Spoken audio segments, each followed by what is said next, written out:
Я киси.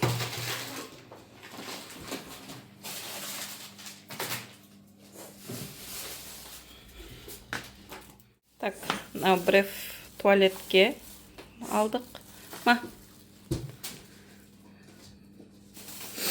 Так, жұмыртқа.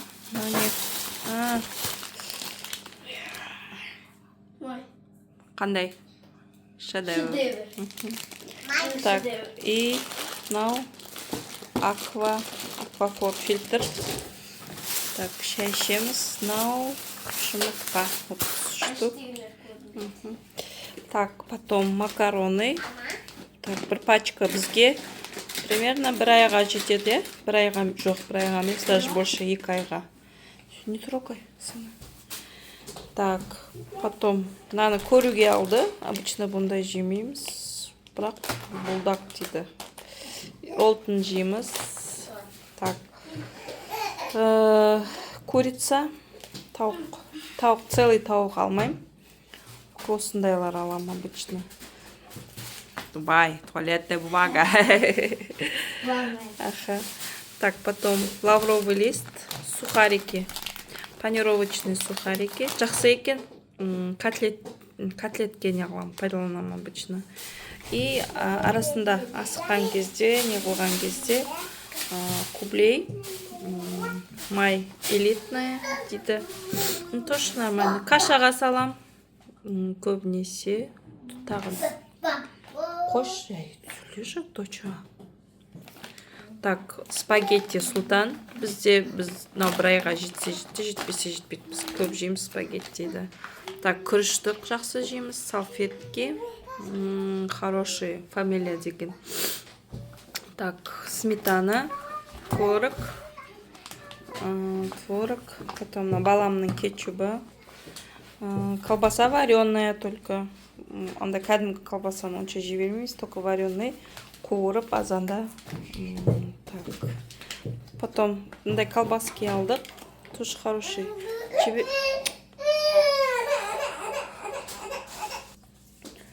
Так, колбаски. Это қандай? Тауық.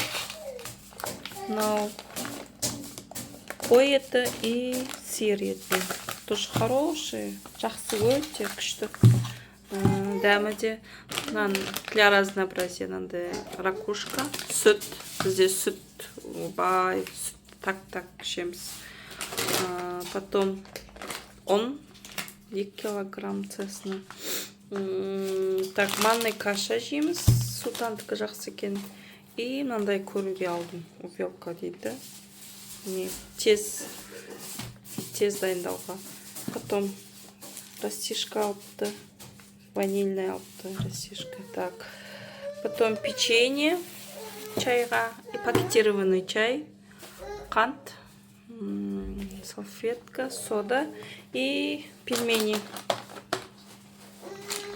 Так, точа қазір. Так, потом пластилин балаларға и мынандай ручкалар жақсы екен.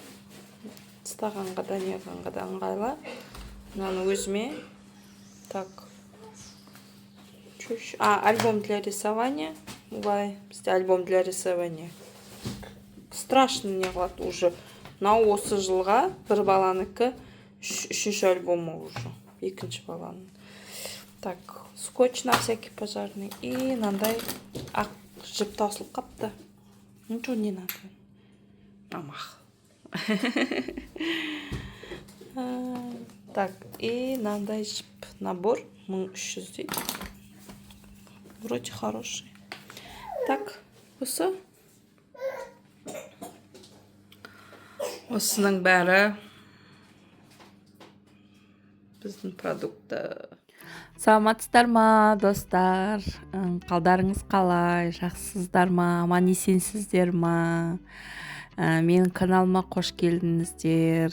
Бірінші рет көріп отырсаңыздар, менің есімім Ақботам. Жасым қазір 34-ке келді. Құдайға шүкір, 4 балам бар. Соңғы жаңа рилста байқағандарыңыздар 4-шісін босандым. Шүкір Аллаға. Бүгін 28 наурыз. 28 наурызда балам, қызым, 4-ші қызым 9 айлық болды. Есімі Дара. Официально көп балалымын. Корчикам да бар деймін. Шүкір Аллаға. Бұл видеоны наурыздың басында түсіргенмін. Мотивация болсыншы, жаңағы демалыстарда үй жинайды. Көбінесе декретте отырған аналар жаңағы мотивация керек қой. Күнделікті біркелкі жұмыс болғандықтан кейде үйде де жинағың келмейді, таза болып тұрғанын қалайсың, бірақ қолың бармайды. Сонымен осы уақытқа дейін, бүгін 28-іне дейін сақтап, қақтап, былайша мотивировать етіп, бәрін дұрыстап қойғанмын ғой, бірақ іштей бір түйсік ұят болады ма, үйіңді көрсетпей қойсай деген бір анамның сөзі бар. Анам білмейді YouTube түсіретінімді, бірақ көп бір білетін адам сияқты айтады, көрсетпе, үйіңді көрсетпе, жаңағы балаларыңды көрсете берме, счастье любит тишину деген бар ғой. Біз қазақ ырымшылымыз, қорқамыз ғой әр нәрседен. Енді тәуекел деп бүгін жаздым. Өзіме ұнайды. Блог жүргізген, жаңағы YouTube канал жүргізген ұнайды. Жаңағы бірдеңені жинап атсам да, осыны түсіріп алсам екен деген андай іште ой тұрады. Әрдайым. Бұл видеоны былайша зорға түсірдім. Қазір жаңағы штативтің аңдайтын кез басталды. Еңбектейді кішкентай қызым. Штативті былайда қимылдатты. Қазір залды жинастырып болып қалдым. Естіліп жатыр ма, естілмей тығылып запись жазып отырмын. Анаяқта екеуі ұрсып отыр. Қызды үлкен Софияны да садиктен шығарып алғанбыз уақытша. Қазір залды жинап болғаннан кейін балалардың бөлмесін көресіздер. Шошып кетпеңіздер, бірақ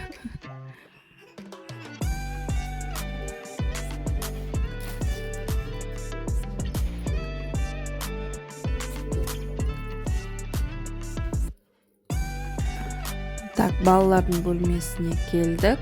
Мына жерде осы горячая точка деген болады ғой, бір любой үйде. Сол бізде баламның столының үсті. Бәрін не тұр, соның бәрін столының үстіне жинаймыз, немесе терезенің алдына жинаймыз. Жинастырып, орын-орнына қойсаң, кішкене көз ашылып қалады. Мына жерде де штативті қимылдатып жатыр ау деймін. Қасында аңдып жүр. Неге отырғызып қойдым. Қадынуққа отырғызып қойдым. Тез қадынуқ рахат. Сонымен зырғып жүреді. Бір жарты сағаттай жүреді. Ана қызымның тәттісіне не қылып жатыр екен ғой. Қызыма чупа-чупс берген, ана соған аңдып жүр.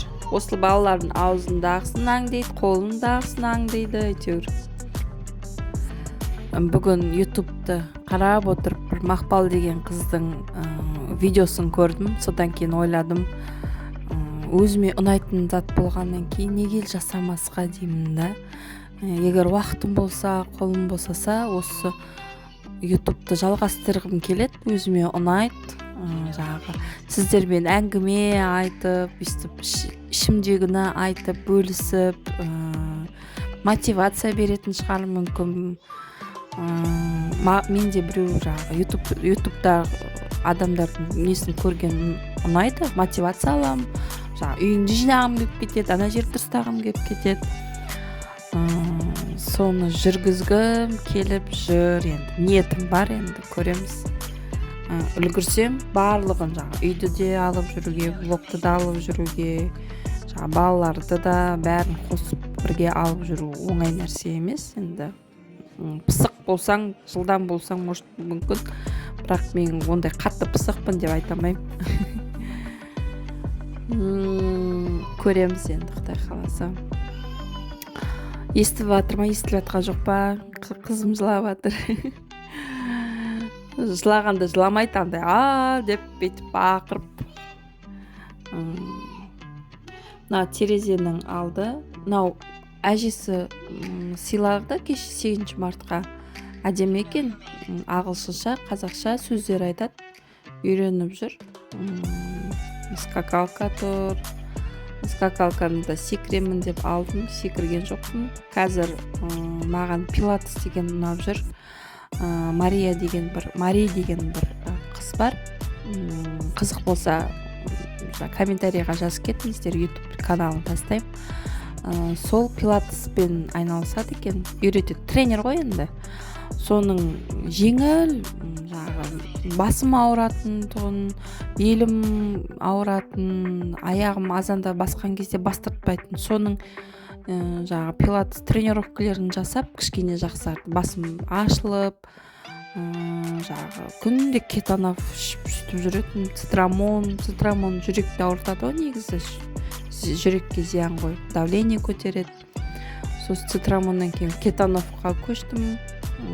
Кейде кетановта көмектеспейтін.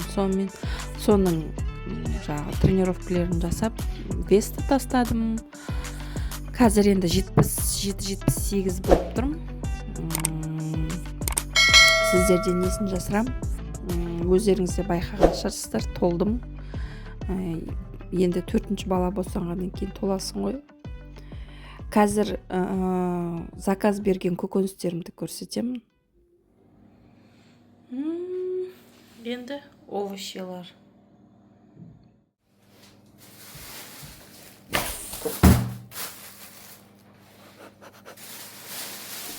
Мандарины. Алма кішкентай ақ дедім. Мынау кішкентай.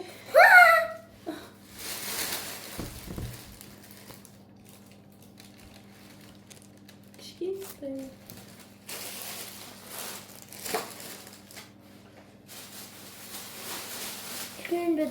Баклажаны фу. Я люблю баклажаны.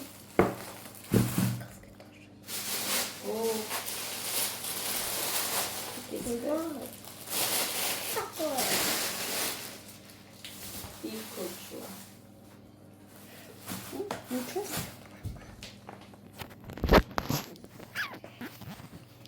Так, крукшуа.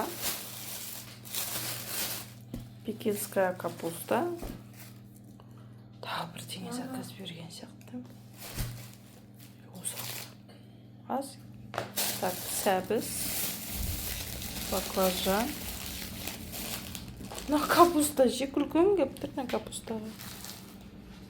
Мен алақаным даже алақанымнан кішкентай ма. Маған қарасай.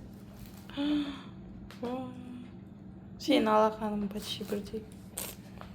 Так, алма ешкім жемейді почти. Шіріп кетіп жатыр. И мандарин мен, и помидор. Сосын картошка. Картошка. Заказ берген кішкентай капустамнан салат жасап тастайық.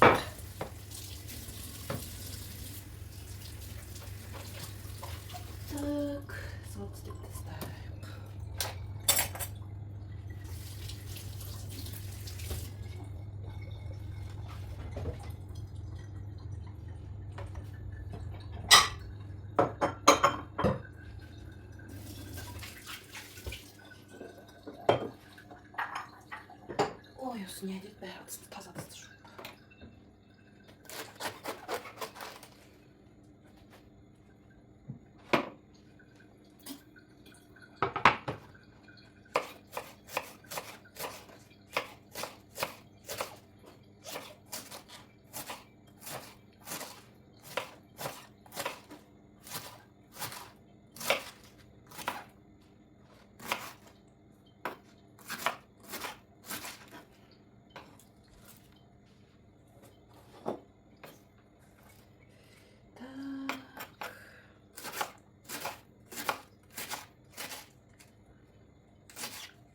пайдалы дейді ғой. Көрейік. Көп болады ғой.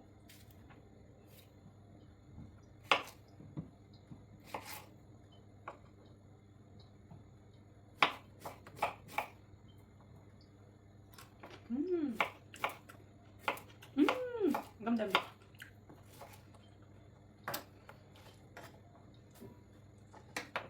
Болды. Салат дайын. Не саламыз? Қызық мынандай тұз шықты. Упаковкасы қызық. Обычно андай пакетке болады сияқты.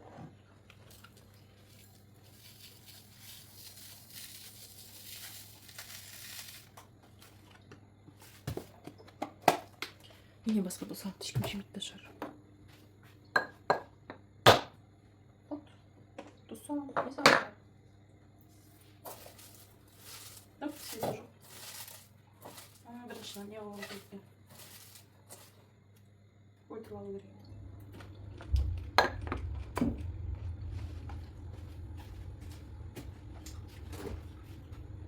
Что можно?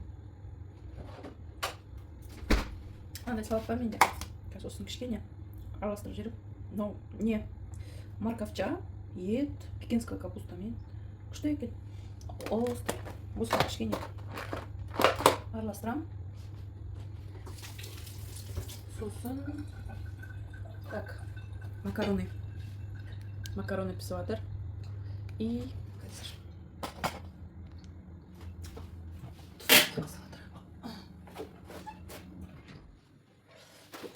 где менде тауық бар.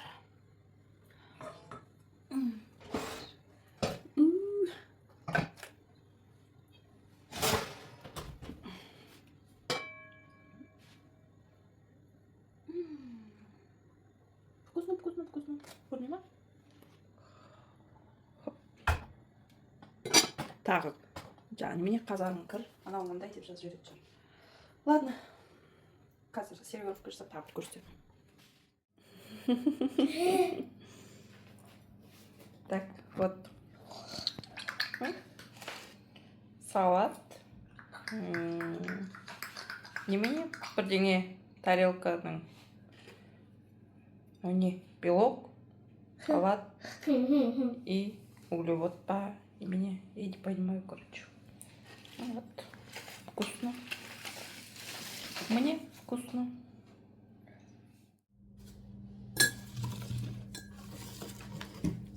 Көп қояды. Азық қой. Бірден шықты ойынан.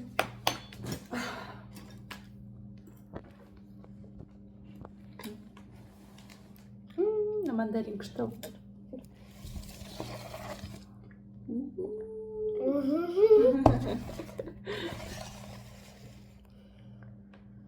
Ой, это штатив, если что. Штатик тикает. Спасибо.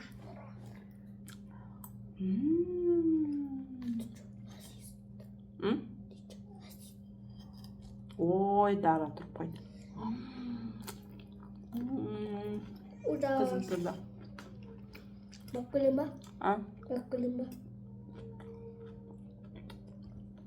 Kelima? Қытай мәкен. Стоп, қызылды. Ой, блин. Ұқтамайды ғой. Әкірсе. Баланы әдеті. Тамақ жейтін кезде.